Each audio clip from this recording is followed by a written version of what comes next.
Think of this app, in video AI.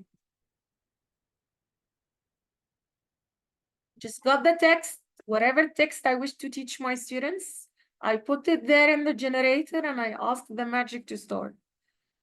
And it's very easy. And the most beautiful thing is that you can adapt it to whomever you're teaching.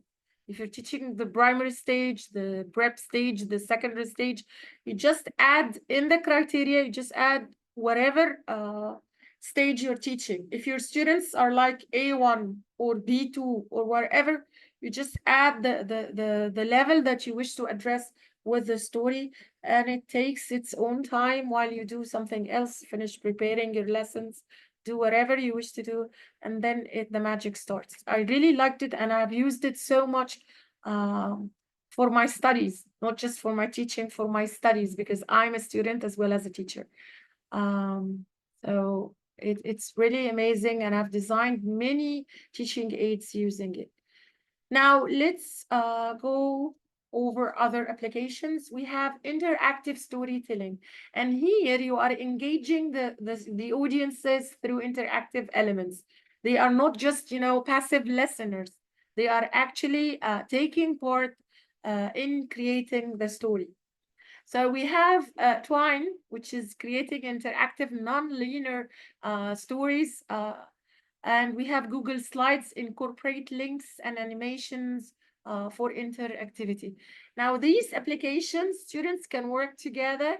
And as we said, they can participate in making something that is amazing. Now, here in Twain, you have an open source tool for interactive creation of storytelling. And as you can see, you can download the app. Do you know the meaning of the word non-linear stories? It means that the author is leaping both in time and events. It just, it jumps. You don't have to start like in a straight line. You can just go up and down, like going through the past and then suddenly going to the future, starting your story with the ending before the beginning, creating a story within a story. Now, did you get the meaning of it? So if you wish to do this type of stories, you can use, as we said, Twain, and it's free, by the way, and it's updated till the latest version. And you can, as you said, use the browser or download it as a desktop app on your laptop. Now we have also social media as storytelling platforms. And here you have something like Instagram, TikTok, Twitter, Facebook, YouTube. And for these, the strategies you can use is that you use hashtags, visual storytelling, and engaging captions. And here, after you create, for example, a PowerPoint presentation, you can turn it into a video and then upload it on YouTube, where students also can do the same thing. So you can use something like this for, let's say, a group project for making presentations and writing tasks. Now, the best practices for online storytellings is to know your audience. You have to bring content that is suitable for your own learners, good for their interests and their preferences. So just give me a second to save this. Okay.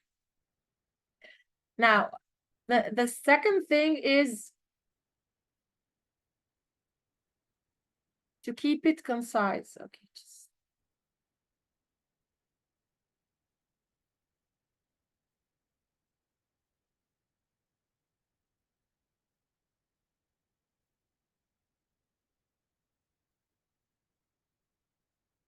give me a second. Something went wrong with my laptop.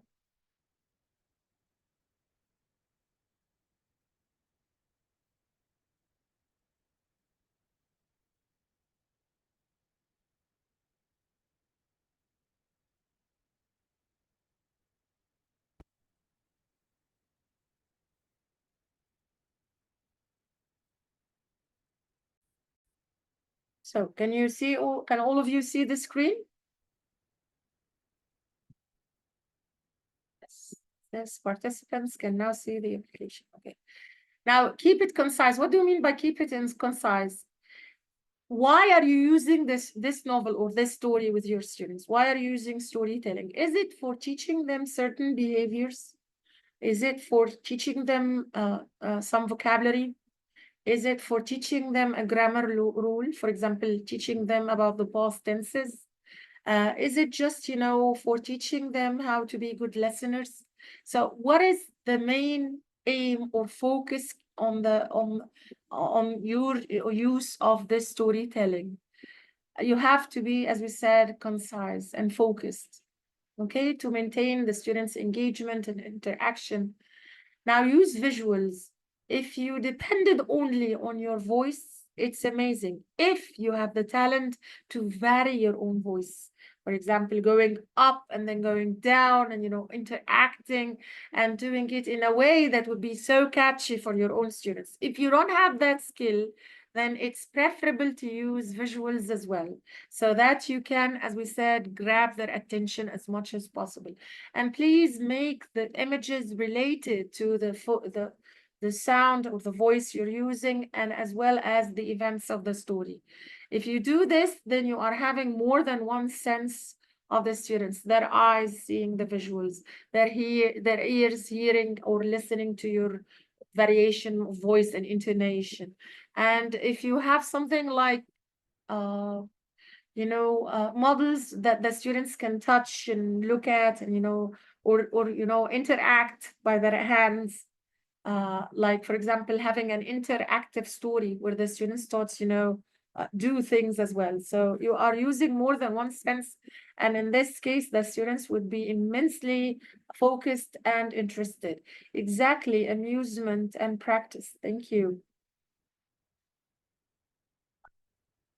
Now, in conclusion, online tools, as we have said, enhance storytelling by making it accessible, collaborative, and multimedia rich.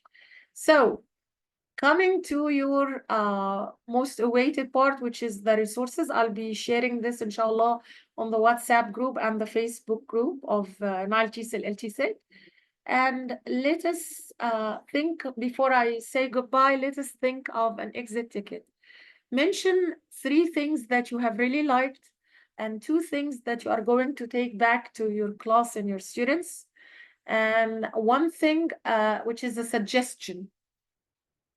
Could you do the exit ticket in the chat box? Azza, would you please share the link of the attendance form? Okay, you have done that. Thank you, ya Azza, wallahi. Before I even say it, thank you, my soulmate. Thank you.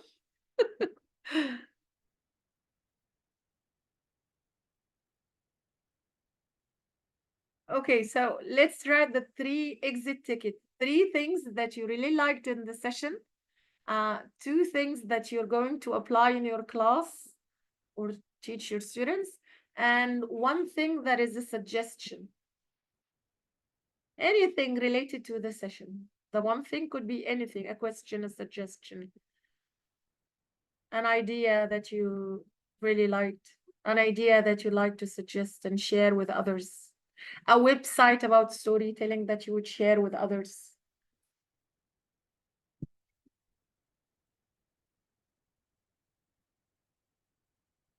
Did you like my voice so much that you fall asleep? Oh, the topic itself is attractive. Thank you. Okay, Samia, in video and animator and Pritzu, you like the 3s. And I'm going to use stories in my next sessions. Okay. So do you have a suggestion or an idea? Okay, Fatma says videos, stories, and presentations. Thank you. Who else? Where is Mr. Nabil and the rest of the active participants?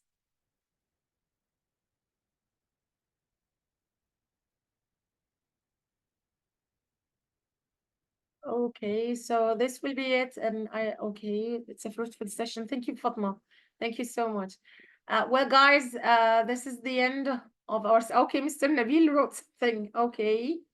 Um, Three, the online tools for storytelling. Thank you. Using AI to create stories, and the practical tip, Canva and Storybird. Okay, thank you. Okay, please fill in the form of attendance. Thank you for your wonderful participation. Samia is suggesting using other links. Okay, do you have these links? Could you share them with us? Okay, you liked Canva, Zainab. Thank you. It's amazing, actually. It's wonderful. And if you have an artistic or touch, you can even change the template that they are doing to suit your own presentation. And this is what I did. Okay, everyone. Thank you so much for your wonderful participation. And I'd like to thank you all, and a special thank for Azza and Samia for helping me in moderating the session. Oh, thank you a million, Azza. Thank you. Um, for the rest of you, I wish you a wonderful night and a happy weekend. Goodbye.